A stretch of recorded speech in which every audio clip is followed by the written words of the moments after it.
Hello everyone.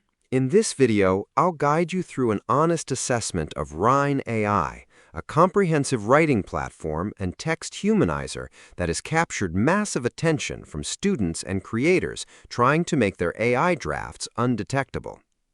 Formerly known as Cogni Bypass, ryne.ai positions itself as more than a standard text rewriter by packaging an essay composer, an integrated note-taker, and their signature Chat All feature, which lets you prompt over 15 separate AI models simultaneously into a single workspace.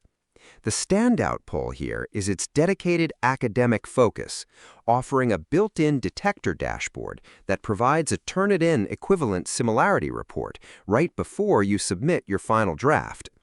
If you upgrade to their Emerald or Ruby plans, you get access to a pro algorithm designed specifically to counter advanced industrial scanners by using aggressive structural variation rather than just swapping out synonyms.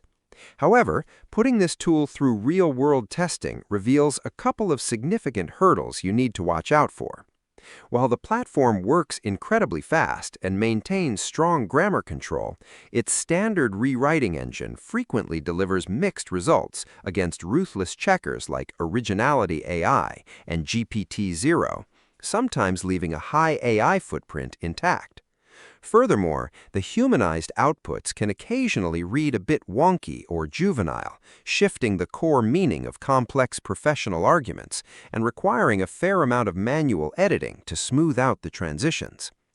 Pricing is quite competitive, using a coin-based credit system that conveniently rolls over unused balances to the next month on lower tiers, though the free plan remains highly restrictive with tight word limits.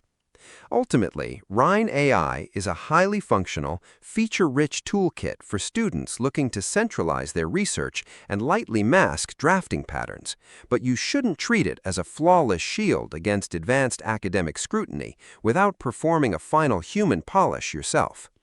Subscribe the channel for more videos.